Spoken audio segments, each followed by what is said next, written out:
तारीखों के ऐलान के बाद कांग्रेस नेता हरीश रावत ने साधा बीजेपी। ट्रस्ट तो है नहीं, एक खानदान की पार्टी तो है नहीं। कार्यकर्ताओं के तपस्या के दम पर यहां तक पार्टी पहुंची है और पार्टी कार्यकर्ताओं के आधारित पार्टी है, समाज के सभी वर्गों की पार्टी है। इसलिए पार्टी का अपना एक नीतिगत निर्णय होता है, आज से नहीं पहले से संसदीय बोर्ड तय करता है प्रत्याशियों के चयन की प्रक्रिया का। तो संसदीय बोर्ड जो तय करेगा उसी के आधार पर सभी लोग चुनाव लड़ेंगे। इसलिए टिकट यहां मांगा नहीं जाता है, अपने आप नीचे से चर्चाएं होती हैं। एक सिस्टम है, पार्टी का सिस्टम है। हमारे मंडल इकाइयां हैं, बूथ की इकाइयां हैं, विधानसभा की इकाइयां हैं, वर्तमान में जिले की इकाई है, क्षेत्र की इकाई है। एक दूसरे कार्यकर्ता से विचार विमर्श करते हुए संसदीय बोर्ड में जाता है, फिर संसदीय बोर्ड निर्णय करता है, सभी प्रत्याशियों के बारे में, सभी के बारे में निर्णय लेता है। ठीक है। सर, आप लोग जन विश्वास यात्रा निकाल रहे हैं, आप ये कह रहे हैं कि भरपूर समर्थन मिल रहा है जनता का, लेकिन अखिलेश यादव अभी इसी मंच से बोलकर गए हैं कि बीजेपी के प्रत्याशी या बीजेपी के नेता या कार्यकर्ता जिस भी इलाके में जा रहे हैं वहां की जनता उनको घुसने नहीं दे रही है। राज्य के अंदर में हम लोग रोज घूमते हैं और ये संगठन, फिर से बोल रहा हूं, ये कार्यकर्ता आधारित पार्टी है। आप कोरोना महामारी से लेकर जन विश्वास यात्रा तक छोटे छोटे बैठकों, सम्मेलन, यानी सभी वर्गों में, जाति सम्मेलन, सामाजिक सम्मेलन से लेकर नीचे तक एक व्यक्ति कहीं भी विरोध करने नहीं आया।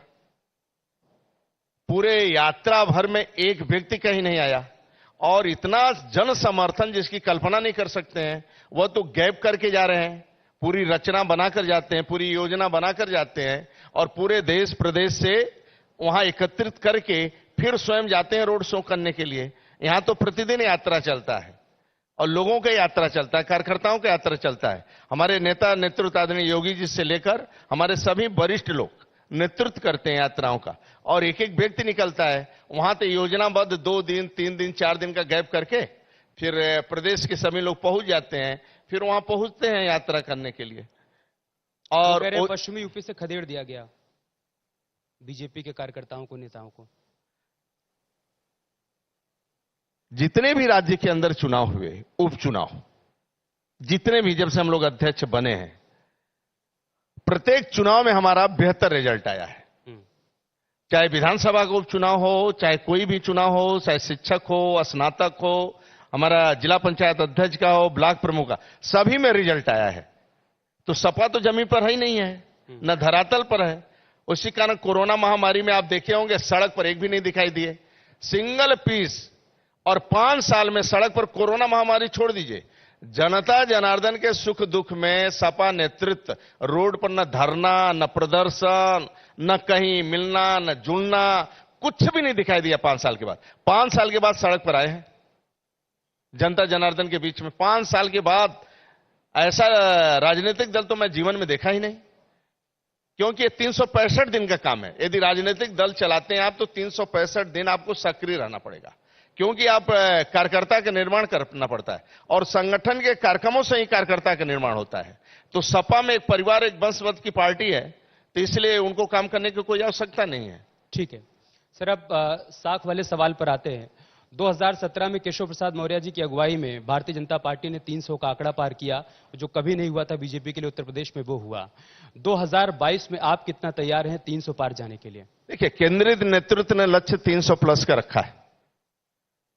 हमें पूर्ण विश्वास है कि 300 पार की इस बार लड़ाई हम लोग 300 पार का लक्ष्य प्राप्त करेंगे और कार्यकर्ताओं के दम पर, जनता जनार्दन के आशीर्वाद पर 300 पार अवश्य होगा इस राज्य के अंदर और बीजेपी की सरकार बनेगी और पूर्ण बहुमत से सरकार बनेगी। सर, 2022 का चुनाव पहले के चुनाव से अलग होने जा रहा है। चुनाव आयोग ने कह दिया कि अब वर्चुअल माध्यम से चुनाव प्रचार आप लोग कर पाएंगे। भारतीय जनता पार्टी वर्चुअली कितना स्ट्रांग है ये बात तो हम सभी लोग जानते हैं, लेकिन अब चुनाव के ऐलान के बाद और ये कहने के बाद कि 15 जनवरी तक कोई रैली नहीं होगी, कोई पदयात्रा नहीं होगी, आपकी स्ट्रेटजी में क्या कोई बदलाव आया है? देखिए, चुनाव आयोग का मैं हृदय से स्वागत करता हूं जो निर्णय लिया है। और जो भी गाइडलाइन दिए उनका हम लोग 100% पालन करेंगे। भारतीय जनता पार्टी राष्ट्रीय अध्यक्ष जगत प्रकाश के नड्डा के नेतृत्व में जब कोरोना महामारी राज्य के अंदर फैला था बुरी तरह, तो उस समय हम लोगों के सामने आए कि अब संगठन का काम कैसे करेंगे। तो देश से लेकर बूथ स्तर तक लोग वर्चुअल से जुड़े और वर्चुअल संवाद हुआ, टेलीफोन से संवाद हुआ, लोगों से संवाद होने के बाद और पूरा राज्य के लोग सेवा में निकले और एक एक व्यक्ति का, यहां तक कि गरीब से गरीब कार्यकर्ता भी, जो आह्वान हुआ, गरीब से गरीब कार्यकर्ता जनता जनार्दन के लिए, प्रवासियों के लिए, चाहे राशन का किट हो, चाहे भोजन का पैकेट हो, चाहे जूता चप्पल हो, कुछ न कुछ लेकर वो सड़कों पर प्रवासी मजदूरों की सेवा के लिए निकला। तो हम लोग रेडी, हम लोग तैयार हैं, अपने स्तर से हमारी तैयारी पूर्ण है।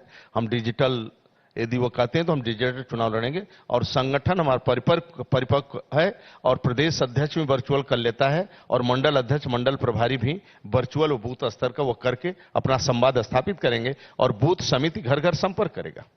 अच्छा, अखिलेश यादव इसी बात को लेकर चिंतित भी हैं। उनका ये कहना है कि टीवी में, अखबार में, सोशल मीडिया में बीजेपी का स्पेस बहुत ज्यादा है। बहुत सी पार्टियां ऐसी हैं जो वर्चुअल रैली करने में बहुत ज्यादा मजबूत नहीं है। तो कह रहे हैं कि हम इलेक्शन कमीशन से ये मांग करते हैं कि ऐसी पार्टियों को भी टीवी में, अखबार में, सोशल मीडिया में स्पेस मिले, ये चुनाव आयोग सुनिश्चित करे। पुनः फिर रिपीट कर रहा हूं, देखिए क्या है, ये लोग एक ट्रस्ट चलाते हैं, परिवार चलाते हैं, वंशवाद की पार्टियां हैं। इनका कार्यकर्ता आधारित पार्टियां नहीं है और सपा में रहने वाला कोई भी कार्यकर्ता जीवन में नहीं सोच सकता कि वो राष्ट्रीय अध्यक्ष बनेगा। इसलिए इनके सोचने का कुछ अधिकार नहीं। मैं पुनः फिर कर रहा हूं, राजनीतिक दल 365 दिन चलने वाली पार्टी है और कार्यकर्ता के आधार पर चलने वाली पार्टी है। न वंशवाद, न जातिवाद, न क्षेत्रवाद, न व्यक्तिवाद, न परिवारवाद के आधार पर पार्टियां नहीं चलती हैं। और जहां पर वंशवाद होता है वहां भ्रष्टाचार होता है, जहां वंशवाद होता है वहां कानून का राज नहीं होता है, कि लूट खसोट होता है, बाकी कुछ भी नहीं होता है। इसलिए वह झूठ पर झूठ बोलते हैं और झूठे आरोप लगाते हैं, उनके पास कोई एजेंडा नहीं है। अच्छा, वो ये कह रहे हैं कि जो 10 मार्च को रिजल्ट आएगा, ये वो तारीख है जो उत्तर प्रदेश की जनता बीते 5 साल से इंतजार कर रही थी। 10 मार्च को बीजेपी की विदाई तय। किस आधार पर और तो क्यों? 15 साल से जनता जनार्दन देख रही है राज्य के अंदर। 15 साल से राज्य को उन्होंने क्या दिया? ट्रांसफर उद्योग चलाया, नियुक्तियां, सैफे खानदान आकर होटलों में बैठ जाता था और नियुक्तियां बेच देता था राज्य के अंदर। गुंडे शासन करते थे, भ्रष्टाचार का आलम था राज्य के अंदर, कानून का बिल्कुल राज नहीं था। राज्य के अंदर लड़कियां नहीं सुरक्षित थी, बेटियां नहीं सुरक्षित थी। मियां जान एक फोन कर देते तो जेल से लोग छूट जाते थे, थाने से छूट जाते थे, कुछ था नहीं। तो क्यों, मतलब क्या करने आएंगे? इसलिए आदरणीय योगी जी का नेतृत्व, उनकी ईमानदारी, उनका परिश्रम की पराकाष्ठा और जो काम किया है उन्होंने 5 साल के अंदर जो काम कर दिए हैं, सोच जो है हमारा, और साफ फर्क दिखाई दे रहा है हर एक चीज का। 2017 से लेकर और 2022 में, चाहे रोड का, सड़कों का जाल हो, चाहे हॉस्पिटल का जाल हो, चाहे सुरक्षा हो, आवास हो, शौचालय हो, कुछ भी हो, यानी मतलब कहा जाए कि जमीन आसमान का अंतर है। उनका एक और आरोप है, उनका यह कहना है कि सरकारी मशीनरी का आप लोग दुरुपयोग करते हैं।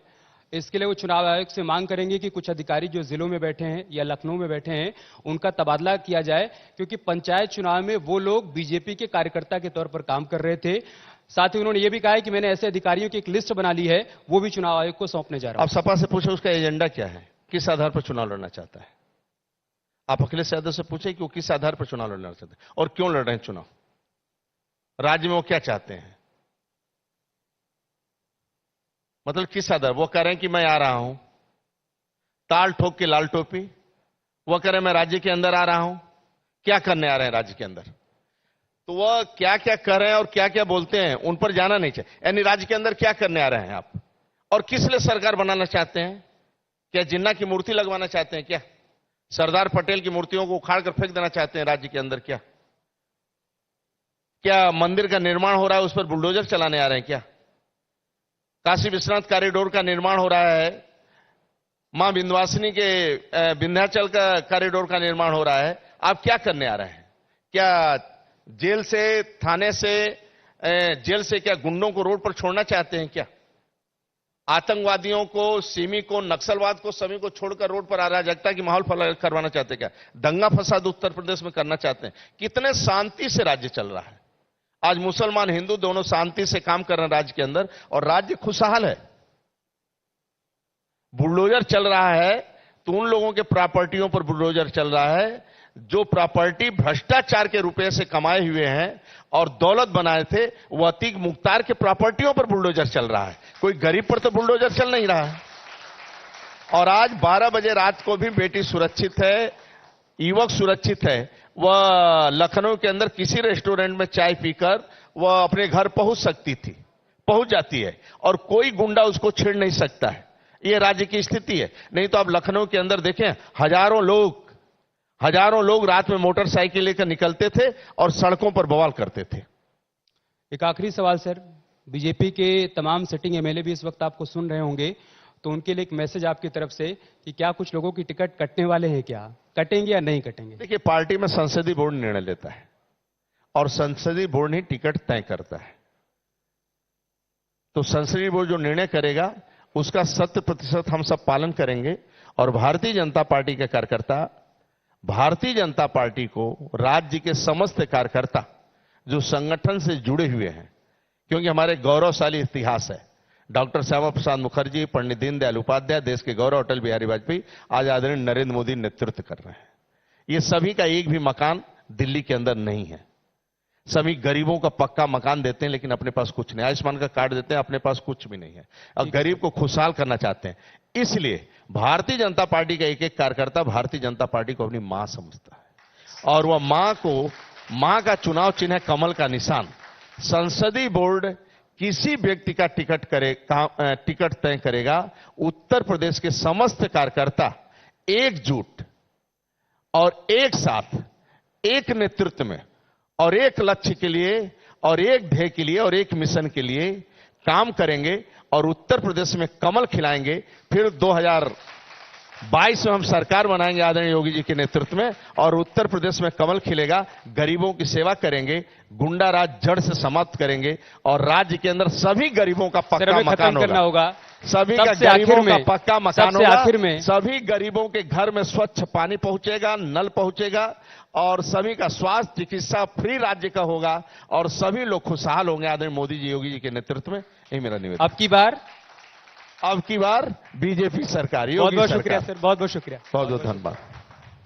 बहुत धन्यवाद स्वतंत्र देव जी। आपसे अनुरोध है, कृपया मंच पर बने रहें। न्यूज 18 यूपी उत्तराखंड आपको मोमेंटो भेंट करना चाहता है, और आप सभी लोगों से भी यही अनुरोध है, कृपया अपनी सीट्स ना छोड़ें, सीट पर बैठे रहें। और मोमेंटो के लिए मैं स्टेज पर इनवाइट करना चाहूंगी न्यूज 18 के मैनेजिंग एडिटर अमीश देवगन जी को।